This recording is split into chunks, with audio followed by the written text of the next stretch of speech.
किसी भी चुनावी मैदान को गहराई से समझना हो तो हमें शोर से हटकर संकेतों पर ध्यान देना होता है। आज हम झारखंड की खरसवां विधानसभा सीट का एक बहुत ही गहरा, गैर राजनीतिक विश्लेषण करेंगे। ये सिर्फ नतीजों का विश्लेषण नहीं है, बल्कि जमीन की हकीकत, लोगों की आवाज और डेटा के आधार पर भविष्य के शासन के लिए एक मजबूत खाका तैयार करने की एक कोशिश है। तो हमारा ये सफर खरसावां की मिट्टी और वहां के लोगों को समझने से शुरू होगा। फिर हम 2024 के जनादेश के आंकड़ों को बारीकी से देखेंगे, नतीजों के पीछे काम कर रहे सिस्टम को समझेंगे, दशकों पुराने राजनीतिक पैटर्न का विश्लेषण करेंगे और आखिर में इन सभी जानकारियों से शासन और जीत के लिए एक ठोस रणनीति तैयार करेंगे। देखिए, राजनीति हमेशा जमीन से शुरू होती है। आंकड़ों के किसी भी विश्लेषण से पहले उस जगह की आत्मा को समझना, वहां के लोगों को और उनकी रोजमर्रा की चिंताओं को समझना सबसे जरूरी है। ये खरसावां है, झारखंड के कोल्हान डिवीजन में। ये एक अनुसूचित जनजाति के लिए आरक्षित सीट है। यहाँ की ज्यादातर आबादी गांव में रहती है। अर्थव्यवस्था की रीढ़ खनन और खेती है। और सबसे अहम, ये जमीन संथाल, हो, भूमिज और मुंडा जैसे आदिवासी समुदायों का घर है। इनकी संस्कृति, इनकी पहचान और इनकी चिंताएं ही इस क्षेत्र की राजनीति को दिशा देती हैं। तो चलिए अब आंकड़ों की बात करते हैं। चुनाव के नतीजे सिर्फ हार जीत के नंबर नहीं होते, ये जनता का एक बहुत साफ जनादेश होता है। एक ऐसा संदेश जिसे अगर सही से ना पढ़ा जाए तो जमीनी हकीकत से संपर्क टूट जाता है। तो 2024 के आंकड़े क्या कहानी कह रहे हैं? ये एक नंबर नहीं, ये 2024 के चुनाव की पूरी कहानी का केंद्र है। जीत और हार के बीच का फासला 32,615 वोट। ये अंतर इतना बड़ा है कि इसे सिर्फ एक मामूली चुनावी उतार चढ़ाव नहीं कहा जा सकता। ये एक बड़े राजनीतिक बदलाव का संकेत है, जिसे नजरअंदाज करना बहुत बड़ी भूल होगी। जरा वोट शेयर के इस बंटवारे को देखिए। एनडीए को 47% से ज्यादा वोट मिले, जबकि महागठबंधन यानी एमजीबी को लगभग 29%। लेकिन असली कहानी इस तीसरे हिस्से में छुपी है, अन्य, जिसे 23% से ज्यादा वोट मिले। और इसमें सबसे चौंकाने वाला आंकड़ा है जेकेएलकेएम का, जिसने अकेले 18.6% वोट हासिल किए।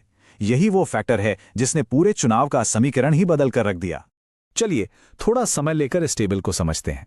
अगर हम 2 दशकों के सफर को देखें तो 2 बातें बिल्कुल साफ उभर कर आती हैं। पहली, 2014 का चुनाव एक निर्णायक मोड़ था, जहां से जेएमएम के नेतृत्व वाले गठबंधन ने अपनी पकड़ मजबूत की। और दूसरी, जो सबसे जरूरी ट्रेंड है, वो है बढ़ता हुआ मतदान प्रतिशत। जो 2000 में लगभग 63% था, वो 2024 तक करीब करीब 80% हो गया है। यह दिखाता है कि खरसावां के लोग अब अपने राजनीतिक भविष्य को लेकर पहले से कहीं ज्यादा जागरूक और सक्रिय हो चुके हैं। तो हमने देखा कि क्या हुआ। अब हम उस सवाल पर आते हैं जो कहीं ज्यादा जरूरी है, क्यों हुआ। चलिए उन व्यवस्थागत ताकतों और बाहरी दबावों को समझते हैं जिन्होंने 2024 के नतीजों की पूरी पटकथा लिखी। यह स्वॉट विश्लेषण तस्वीर को बिल्कुल साफ कर देता है। एमजीबी की ताकत, कांग्रेस, जेएमएम और आरजेडी का एक साथ होना और आदिवासी इलाकों में उनकी पुरानी पकड़ है। लेकिन उनकी सबसे बड़ी कमजोरी भी यहीं से निकलती है, उसी आदिवासी वोट का जेकेएलकेएम जैसी नई पार्टियों की वजह से बढ़ जाना। अवसर, जमीन और जंगल से जुड़े कानूनों पर पनप रहे असंतोष में है। तो सबसे बड़ा खतरा एनडीए के विशाल संसाधन और ध्रुवीकरण की राजनीति से आता है। चुनाव सिर्फ 2 पार्टियों के बीच की लड़ाई नहीं होता, पूरा का पूरा वातावरण नतीजों पर असर डालता है। राज्य और देश का राजनीतिक माहौल कैसा है, बेरोजगारी और महंगाई जैसी आर्थिक चिंताएं कितनी गहरी हैं और सामाजिक समीकरण किस करवट बैठ रहे हैं, ये सभी मिलकर हवा का रुख तय करते हैं।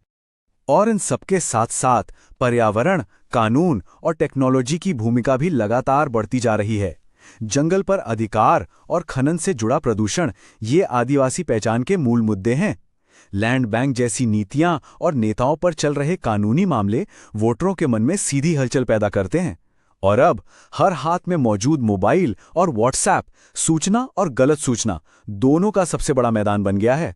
यहीं पर हमारे संवैधानिक मूल्यों की अहमियत सामने आती है। गरिमा के साथ अपनी बात रखना और जिम्मेदारी के साथ संवाद करना, ताकि लोकतंत्र स्वस्थ बना रहे। भविष्य की रणनीति बनाने के लिए अतीत के पैटर्न को समझना बहुत जरूरी है। खरसावां की राजनीति एक ही जगह पर नहीं लुकी है। चलिए पिछले 2 दशकों में आए बदलावों की परतों को जरा खोलकर देखते हैं। ये टाइमलाइन पूरी कहानी खुद ब खुद बयान करती है। 2005 जब अर्जुन मुंडा के नेतृत्व में बीजेपी 68% वोट शेयर के साथ अपने शिखर पर थी। फिर आया 2014 का वो मोड़ जब जेएमएम के दशरथ गागराई ने आदिवासी वोटों को साध कर जीत हासिल की। 2019 में जेएमएम ने इस बढ़त को कायम रखा, लेकिन 2024 में खेल पलट गया। एनडीए की वापसी हुई, इसलिए नहीं कि एमजीबी का वोट कम हुआ, बल्कि इसलिए कि जेकेएलकेएम के रूप में एक तीसरे मोर्चे ने विपक्ष का वोट बुरी तरह से बांट दिया। यहां दोनों गठबंधनों की रणनीति का फर्क बिल्कुल साफ दिखता है। एमजीबी की पूरी राजनीति अपने कोर वोट बैंक को एकजुट रखने पर टिकी है। उसके लिए बिखराव ही सबसे बड़ा खतरा है। वहीं दूसरी तरफ एनडीए की रणनीति है अपने वोट को मजबूत करते हुए विपक्ष के इस बिखराव से सीधा फायदा उठाने की। एक रक्षात्मक खेल खेल रहा है तो दूसरा आक्रामक। ये एक लाइन इस पूरे विश्लेषण का निचोड़ है। 2024 की हार को एमजीबी के आधार के खत्म होने के तौर पर देखना एक बहुत बड़ी भूल होगी। ये आधार का पतन नहीं, बल्कि वोटों का बिखराव था, और इन दोनों बातों में जमीन आसमान का फर्क है। अच्छा, अब तक हमने निदान किया, समस्याओं को समझा, पैटर्न को पहचाना। अब हम इलाज की तरफ बढ़ते हैं। ये हिस्सा उन सभी चुनौतियों का सीधा जवाब देने वाला एक ब्लूप्रिंट है जो शिकायतों को एक ठोस रणनीति में बदलता है। कोई भी रणनीति हवा में नहीं बन सकती। उसकी नींव हमेशा जनता की शिकायतों और जरूरतों पर रखी जानी चाहिए।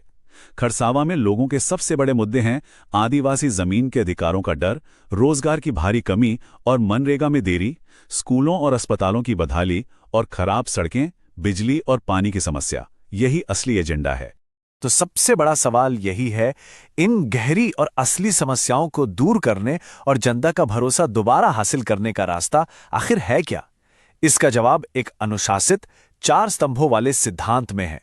पहला स्तंभ है चुनावी रणनीति। इसका मतलब है राष्ट्रीय मुद्दों से ज्यादा स्थानीय मुद्दों पर ध्यान देना। जमीन, जंगल और जल जैसे आदिवासी पहचान से जुड़े मुद्दों को केंद्र में रखना, और ध्रुवीकरण की किसी भी कोशिश का जवाब जमीन पर किए गए विकास के कामों से देना। दूसरा और शायद सबसे महत्वपूर्ण स्तंभ है संगठन। अच्छी रणनीति भी कागज पर रह जाती है अगर उसे जमीन पर उतारने वाला संगठन मजबूत ना हो। इसका मतलब है हर बूथ पर समर्पित कार्यकर्ताओं की एक टीम बनाना, जिसमें युवाओं और महिलाओं की बराबर की भागीदारी हो, और गठबंधन के सहयोगियों के बीच बेहतर तालमेल सुनिश्चित करना। तीसरा स्तंभ है नैरेटिव, यानी आपकी कहानी। ये कहानी सिर्फ वादों की नहीं, बल्कि विकास और पहचान के संगम की होनी चाहिए। एक ऐसी कहानी जो लोगों को उनके गौरव का एहसास कराए और विपक्ष के झूठे दावों का तथ्यों के साथ मुकाबला करे। और चौथा स्तंभ है संसाधनों का सही इस्तेमाल। पैसे और ताकत का मुकाबला स्मार्ट रणनीति से ही हो सकता है। व्हाट्सएप ग्रुप्स और स्वयंसेवकों की मदद से कम खर्च में ज्यादा लोगों तक पहुंचना, और डेटा का इस्तेमाल वोटरों को समझने के लिए करना। लेकिन यहां डीपीडीपी ढांचे के तहत गोपनीयता और सहमति जैसे मूल्यों का सम्मान करना सबसे जरूरी है, क्योंकि भरोसा डेटा से नहीं, सम्मान से बनता है। अब इस पूरी रणनीति को एक एक्शन प्लान में बदलते हैं। ये सिर्फ एक योजना नहीं, बल्कि जीत तक पहुंचने का एक अनुशासित 90 दिनों का रोड मैप है। देखिए, सफलता कोई संयोग नहीं होती, ये अनुशासन का नतीजा होती है। चुनाव से 90 दिन पहले उम्मीदवार तय करने और हर गांव की समस्याओं का नक्शा बनाने से ये सफर शुरू होता है। 60 दिन पहले घर घर जाकर संपर्क अभियान, फिर नैरेटिव को तेज करना, और आखिरी 15 दिनों में हर एक वोटर को पोलिंग बूथ तक लाने की तैयारी। हर दिन, हर घंटा कीमती है। संक्षेप में कहें तो जिम्मेदारी हर स्तर पर तय होनी चाहिए। उम्मीदवार को सिर्फ नेता नहीं, बल्कि एक स्थानीय अभिभावक बनना होगा जो हर सुख दुख में जनता के बीच मौजूद रहे। हाई कमांड का काम है संसाधनों का सही बंटवारा और गठबंधन में एकता बनाए रखना, और जमीनी नेताओं को ब्लॉक स्तर पर काम करने वालों को पूरी ताकत और आजादी देनी होगी। और आज के दौर में जमीन की लड़ाई डिजिटल दुनिया के बिना नहीं जीती जा सकती। व्हाट्सएप के जरिए संथाली और हो जैसी स्थानीय भाषाओं में सही जानकारी भेजना, इंस्टाग्राम रील्स पर जमीनी काम और सांस्कृतिक गौरव को दिखाना, और सबसे जरूरी एक फैक्ट चेकिंग टीम बनाना जो हर अफवाह और गलत सूचना का तुरंत खंडन करे। और अंत में याद रखने वाली बात यही है, जीत का रास्ता भव्य रैलियों या बड़े बड़े भाषणों से नहीं निकलता। असली जीत उस भरोसे में छिपी है जो गांव-गांव जाकर एक एक इंसान से बात करके और लोगों की जमीन, उनकी आजीविका और उनके भविष्य का सच्चा संरक्षक बनकर कमाया जाता है। राजनीति का असली मकसद यही है। If you want to become a people-centric leader and uplift your constituency, get in touch with blueprintstrategies.ai at mgr@blueprintstrategies.ai or call 08042041602. Purpose Beyond Politics.